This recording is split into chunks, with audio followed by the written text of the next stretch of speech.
Hello दोस्तों, कैसे हैं आप लोग। मैं अमित आनंद मिश्रा अपने channel physical science by am में आप लोगों का स्वागत करता हूं। हम लोग ने प्रीवियस क्लास में पढ़ा था एम्पियर सर्किटल लॉ क्या होता है, और एम्पियर सर्किटल लॉ में हमने निकाला था कि किसी बंद परिपथ की सीमा के अनुदिश चुंबकीय क्षेत्र का रेखीय समाकलन उसमें प्रवाहित होने वाली धारा का म्यू नॉट गुना होता है, अर्थात B into D L is equal to mu naught into I. इसको हम लोगों ने पढ़ा था। आज हम लोग एम्पियर के परिपथीय नियम के अनुप्रयोग पढ़ेंगे। एम्पियर का परिपथीय नियम कहां कहां यूज होता है और कैसे यूज होता है, जिसमें पहला है अनंत लंबाई के ऋजुरेखीय धारावाही चालक के कारण चुंबकीय क्षेत्र। मान लेते हैं एक अनंत लंबाई का ऐसे तार है, चालक तार है, जिसमें आई धारा प्रवाहित हो रही है। इस अनंत लंबाई के ऋजुरेखीय चालक तार से मान लेते हैं आर मीटर की दूरी पर, इस तार से आर मीटर की दूरी पर एक बिंदु है P, जिस पर हमें चुंबकीय क्षेत्र ज्ञात करना है। जैसा कि हम जानते हैं कि जब किसी चालक तार में विद्युत धारा प्रवाहित की जाती है तो उसके चारों तरफ एक चुंबकीय क्षेत्र उत्पन्न हो जाता है। तो इसके चारों तरफ जो उत्पन्न चुंबकीय क्षेत्र है, इस बिंदु P पर हम चुंबकीय क्षेत्र को ज्ञात करेंगे।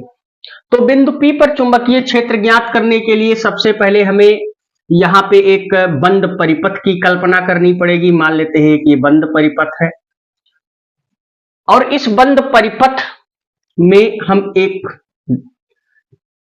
छोटा सा घटक लेते हैं, इसका डीएल घटक लेते हैं, और इस पर चुंबकीय क्षेत्र की, इस बिंदु P पर चुंबकीय क्षेत्र की दिशा किधर होगी। अगर हम दाहिने हाथ के अंगूठे का नियम लगाएं तो चुंबकीय क्षेत्र की दिशा इसके लंबवत होगी, यानी ये आपकी हो जाएगी V की दिशा।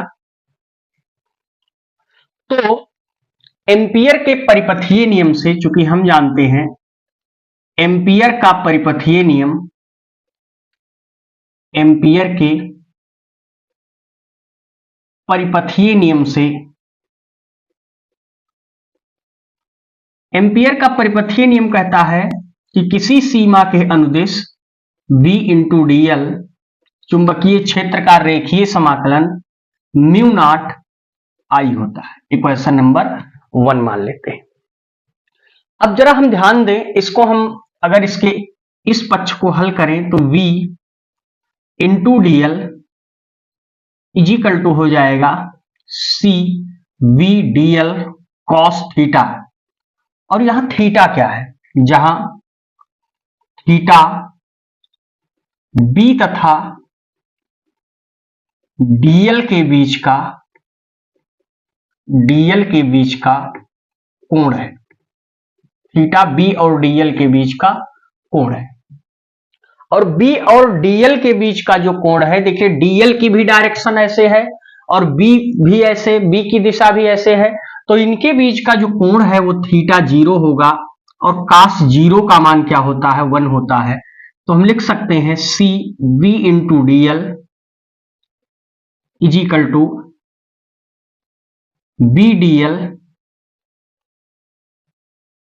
और cos 0, और cos 0 का मान 1 होता है, तो V into D L is equal to C V into D L.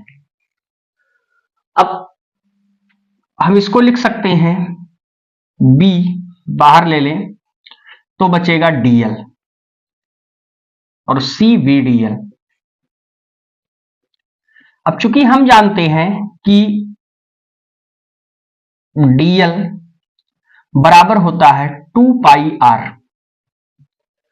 जो इसका मतलब अगर इस बिंदु P पर, जैसे हमने एक सूक्ष्म अवयव लिया है dl, ऐसे इसकी पूरी परिधि पर अगर ऐसे ऐसे हम लेते जाएं तो ये एक सर्किल की परिधि बनेगी, और इसकी रेट जहां से हमने इसको r माना है, यहां से भी r मान सकते हैं, यहां से भी r मान सकते हैं, वो हर जगह नियत होगा।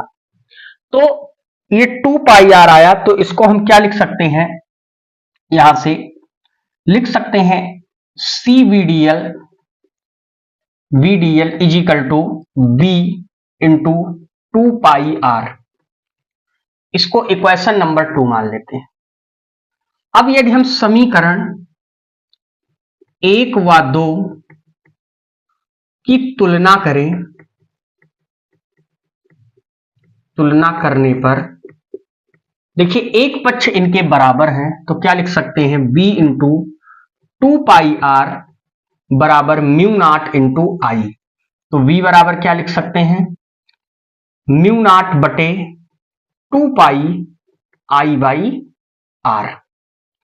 तो अनंत लंबाई के ऋजुरेखीय धारावाही चालक के कारण चुंबकीय क्षेत्र का जो मान होता है वो होता है b बराबर म्यू नॉट बटे 2 पाई आई अपान आर। इसका यूज अभी हम कर रहे थे जब हम एम्पियर का परिपथीय नियम प्रूफ कर रहे थे, तब भी वहां हमने लिखा था कि अनंत लंबाई के ऋजुरेखीय धारावाही चालक तार के कारण, ये इसकी लंबाई अनंत है, अनंत लंबाई का ऋजुरेखीय धारावाही चालक तार है, जिसके कारण चुंबकीय क्षेत्र का जो मान आता है वो b बराबर म्यू नॉट बटे 2 पाई आई अपान आर होता है। तो मुझे लगता है कि आपको ये समझ में आया होगा। अब अनंत लंबाई के ऋजुरेखीय धारावाही चालक तार के कारण हमने चुंबकीय क्षेत्र निकाला। अब हम लोग एक परिनालिका लेते हैं, एक सोलेनॉइड लेते हैं और उसके अक्ष पर चुंबकीय क्षेत्र कितना होता है उसको निकालते हैं। तो आप इसका स्क्रीनशॉट लीजिए, फिर हम आगे बढ़ें।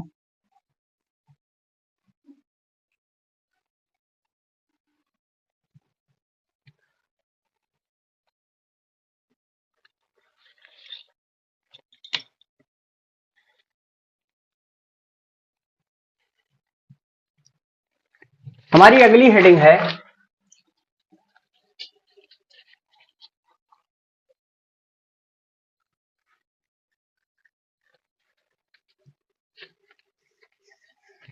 एक अनंत लंबाई की परिनालिका है जिसके कारण हमें चुंबकीय क्षेत्र निकालना। धारावाही परिनालिका के भीतर चुंबकीय क्षेत्र। अगली हेडिंग है धारावाही परिनालिका, परिनालिका के भीतर, धारावाही परिनालिका के भीतर चुंबकीय क्षेत्र। Magnetic field inside, magnetic field inside, magnetic field inside current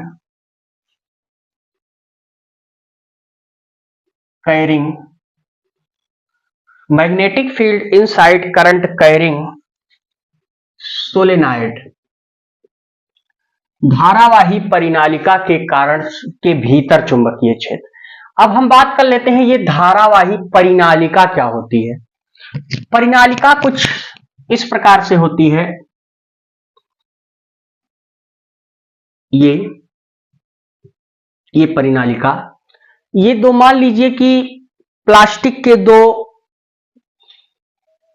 plastic की दो नली, जिसको हम इंसुलेटर या विद्युत रोधी, किसी प्लास्टिक की या ऐसे पदार्थ की नली है जिस पर विद्युत धारा प्रवाहित नहीं हो सकती है, यह विद्युत रोधी है। और इस विद्युत रोधी नली पर हम विद्युत रोधी तार लगाते हैं। विद्युत रोधी तार का मतलब तार के ऊपर कैप लगा हो या तार के ऊपर कोई ऐसा पदार्थ लगा हो जो विद्युत रोधी हो। तो विद्युत रोधी, इस पर हम लोग विद्युत रोधी तार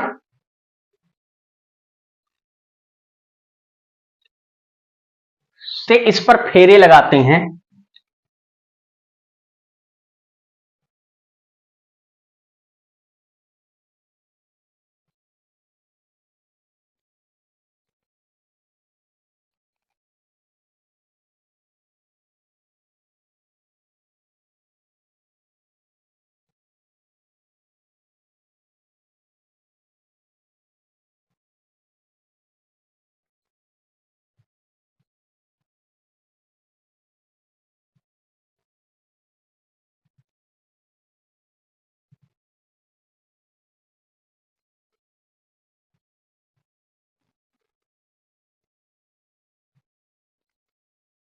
ये हमने ऐसे इस पर फेरे लगा दिए।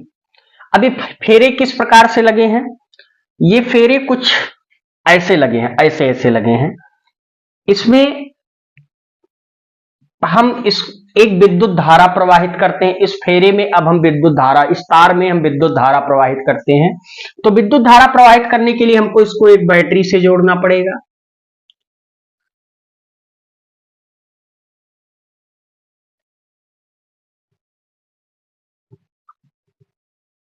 इसको हमने यहां से जोड़ दिया, ये बैटरी का धन सिरा है, ये ऋण सिरा, इसको हमने एक बैटरी से जोड़ दिया। अब देखिए धारा इसमें प्रवाहित कैसे होगी, ऐसे होगी, ऐसे होगी। अब धारा इसमें ऐसे प्रवाहित होगी,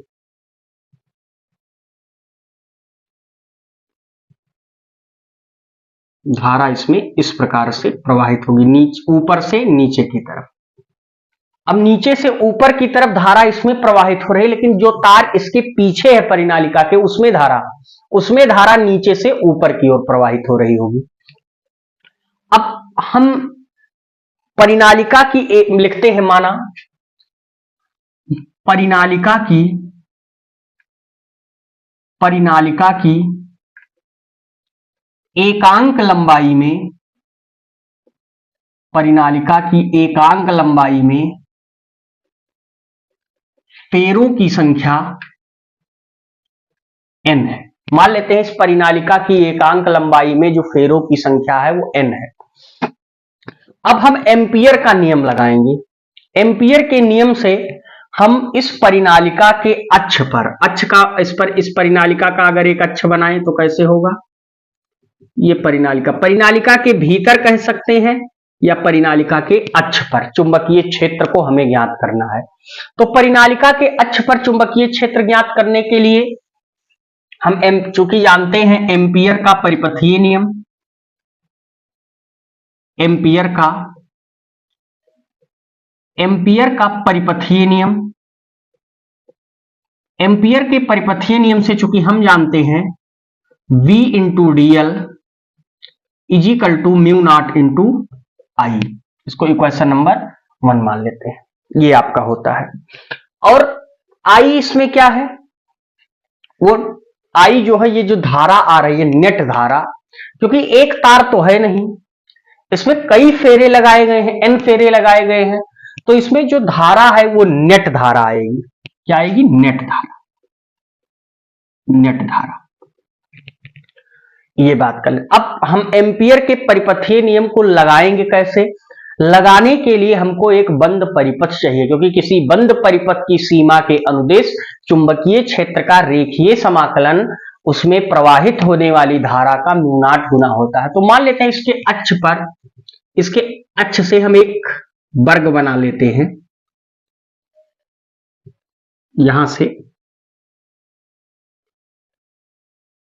यहां से हम इसके अक्ष पर एक वर्ग बना लेते हैं और इसको कुछ नाम दे देते हैं। इसको मान लेते हैं P, इसको मान लेते हैं Q, इसको R, इसको S।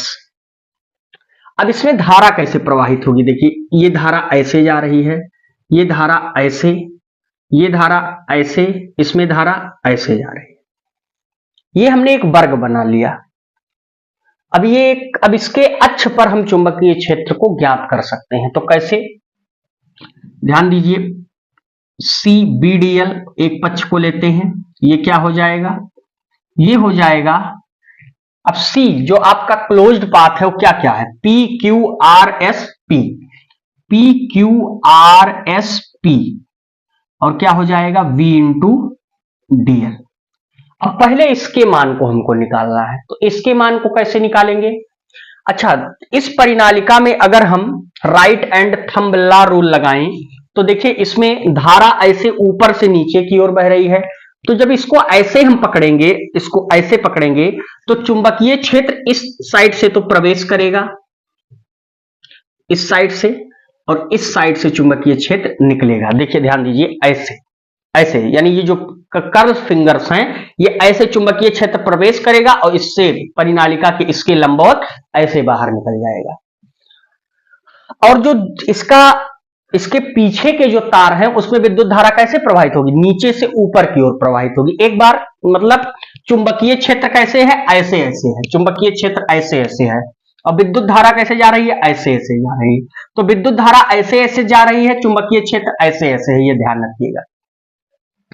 तो अगर हम इसको लिखें तो एक एक खंड के लिए हम इसका चुंबकीय क्षेत्र का मान कैसे निकालेंगे। सबसे पहले पी क्यू, पी से लेकर क्यू तक की लेंगे V into DL,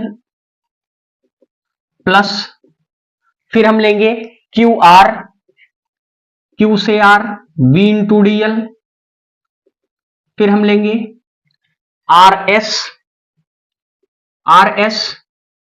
V into DL,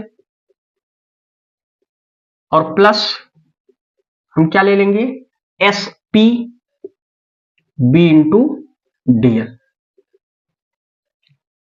ये ध्यान दीजिए, ये आपका 1 2 3 4 जो क्लोज्ड पाथ था, ये चारों में देखिए P से चले हैं, P पर आ गए, इसका मतलब एक बंद परिपथ है, और इसमें हम चुंबकीय क्षेत्र को बड़ी आसानी से निकाल सकते हैं। अब एक एक के लिए अगर हम निकालें तो सबसे पहले हम निकालते हैं इसको, मान लीजिए इक्वेशन नंबर 2। तो सबसे पहले हम निकालते हैं किसके लिए, V P Q V into DL, V into DL के लिए निकालेंगे तो क्या आ जाएगा, P Q B DL cos theta.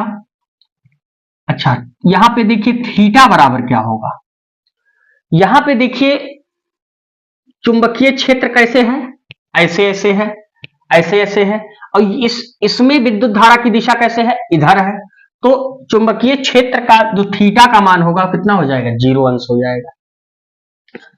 तो काश जीरो का मान क्या होता है, काश जीरो का मान 1 होता है, तो इसमें क्या आ जाएगा, P Q V into DL बचेगा केवल, और V अगर बाहर ले ले तो क्या बचेगा, DL बचेगा।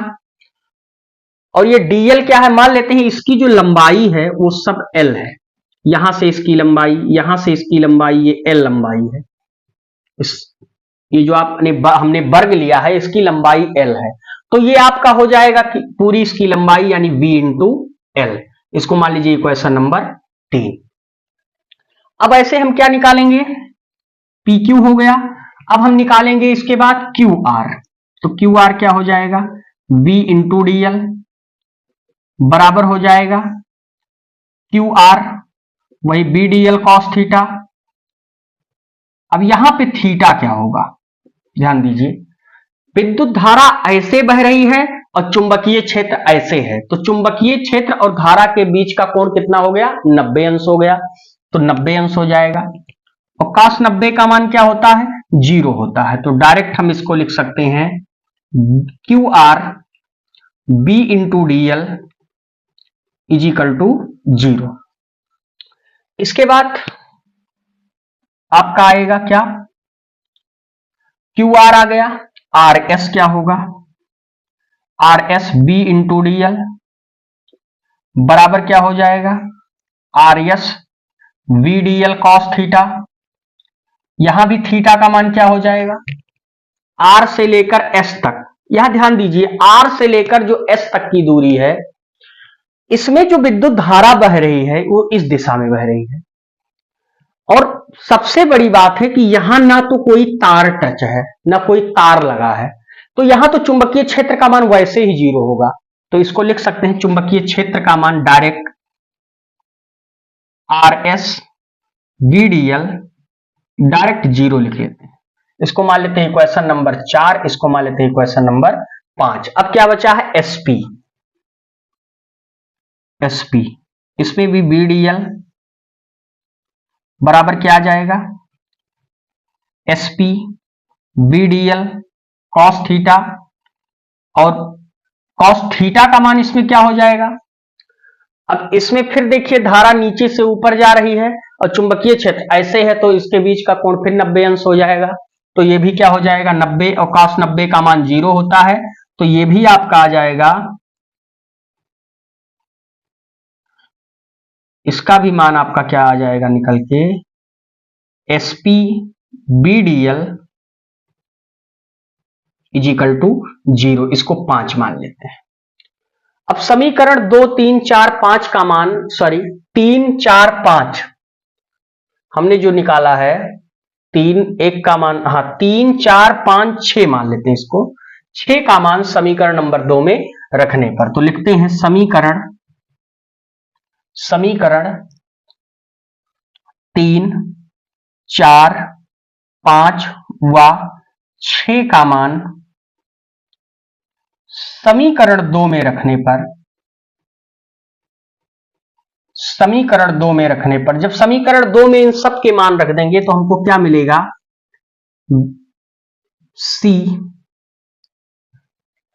इसका पूरे का मान रख देंगे तो इसको हम निकाल रहे थे P Q R S is equal to, इसका मान तो आया है क्या, B into L plus 0 plus 0 plus 0, तो मिल जाएगा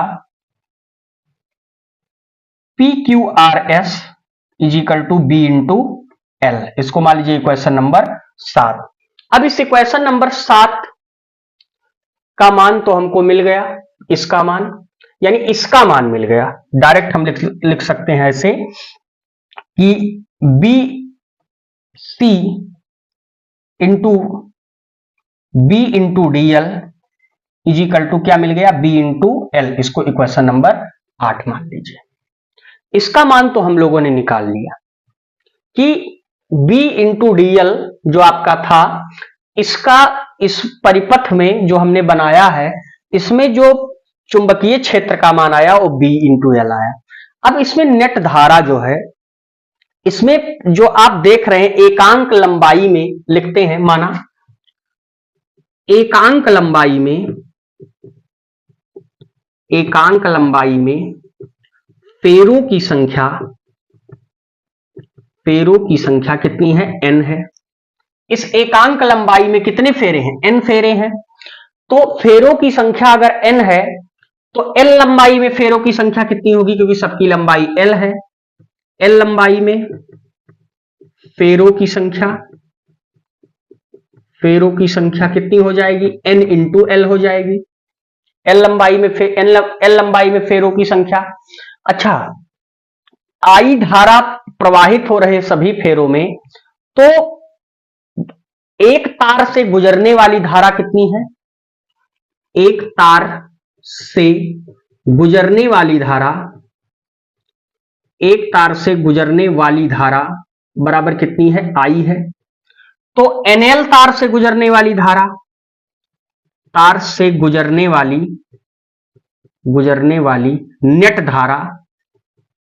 नेट धारा कितनी हो जाएगी, NLI, ये हो जाएगी भाई। NL तार से गुजरने वाली धारा कितनी हो जाएगी, NLI। अब हम इस समीकरण में मान रख देते हैं, तो समीकरण 1 में मान रखने पर, समीकरण 1 में हम मान रख देंगे तो हमको क्या मिलेगा, पहले तो हमको इसका मान मिला है कितना,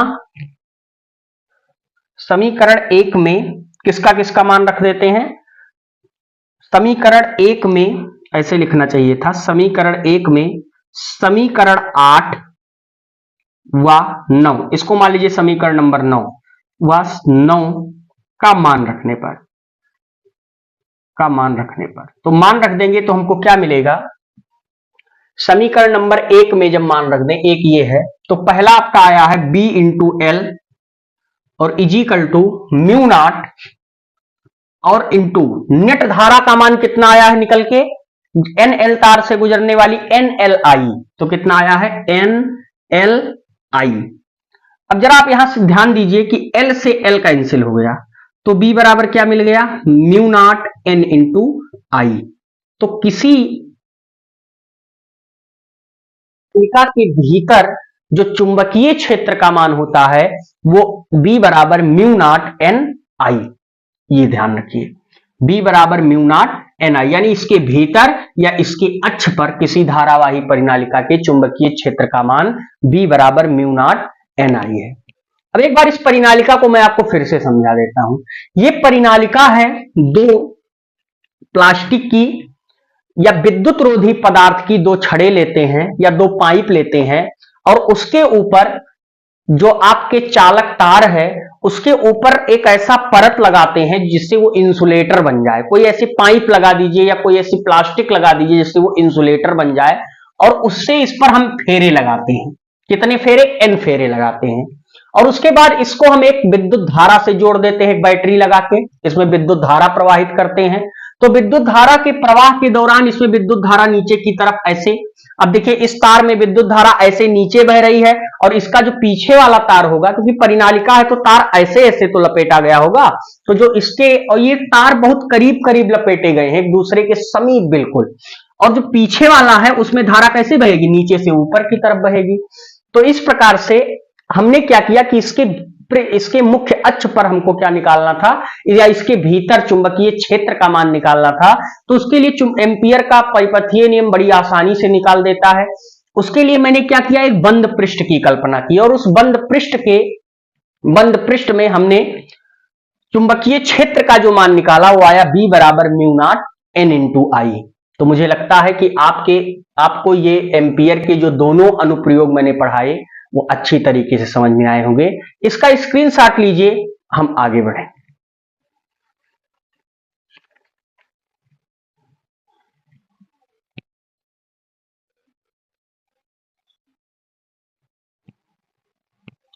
अब हमारा अगला हेडिंग है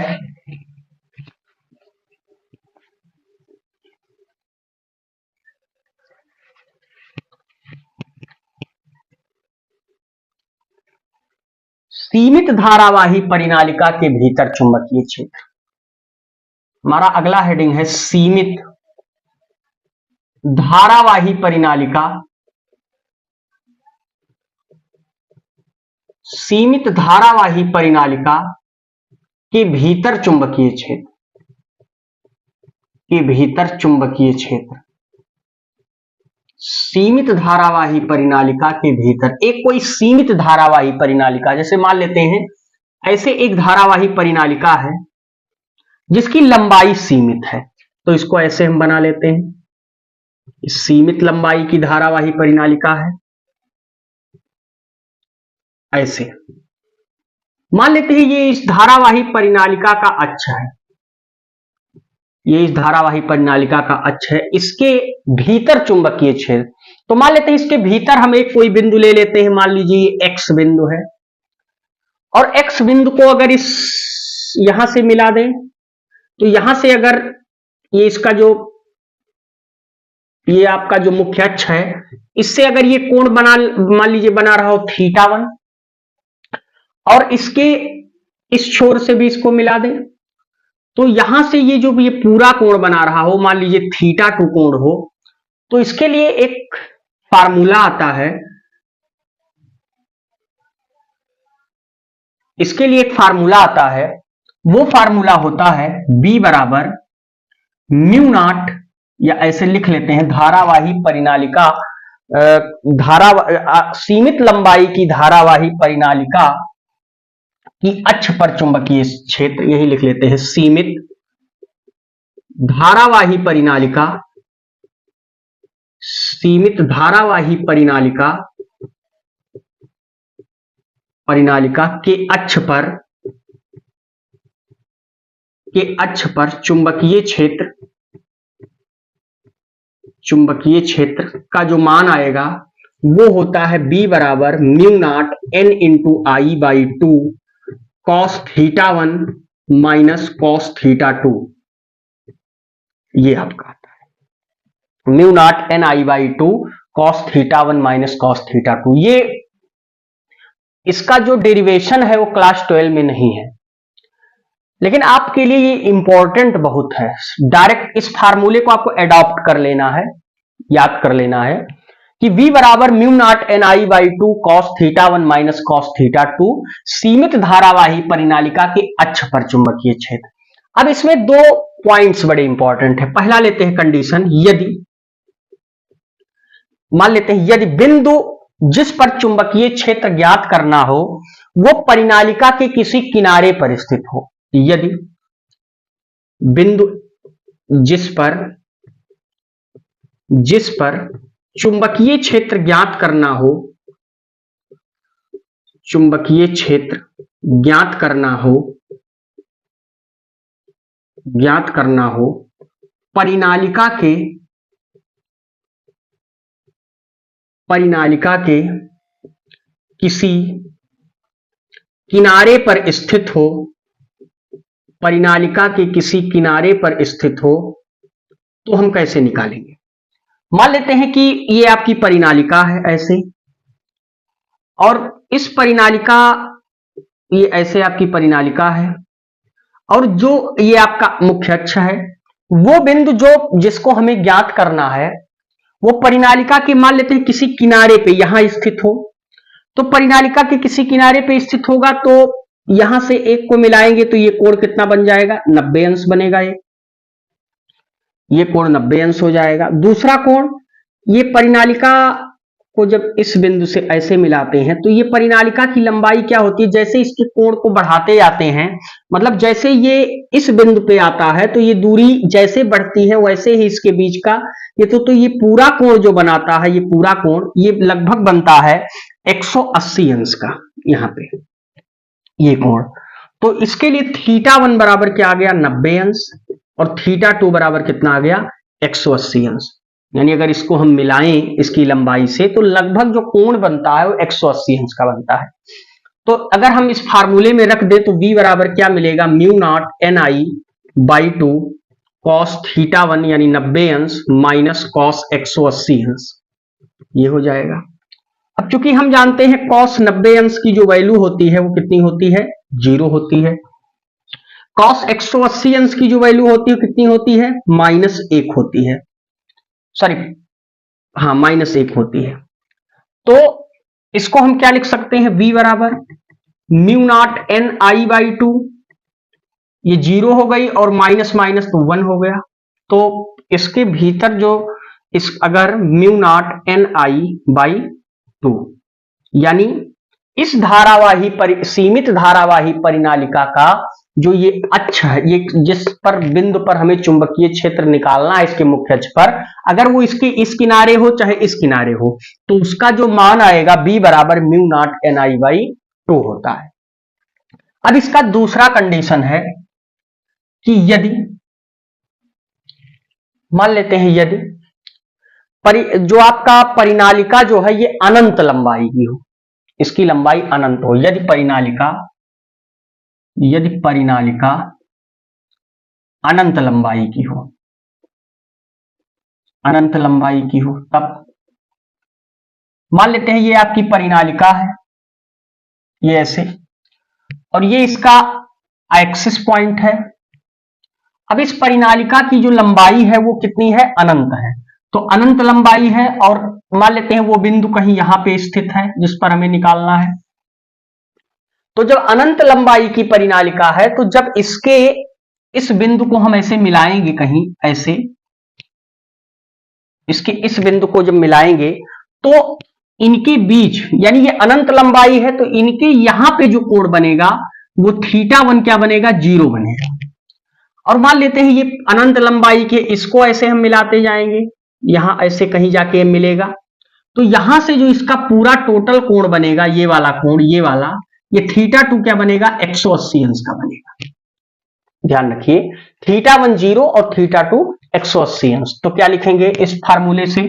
b बराबर यहां लिख देते हैं पहले, θ1 बराबर 0 अंश और θ2 बराबर 180 अंश। तो क्या लिख सकते हैं?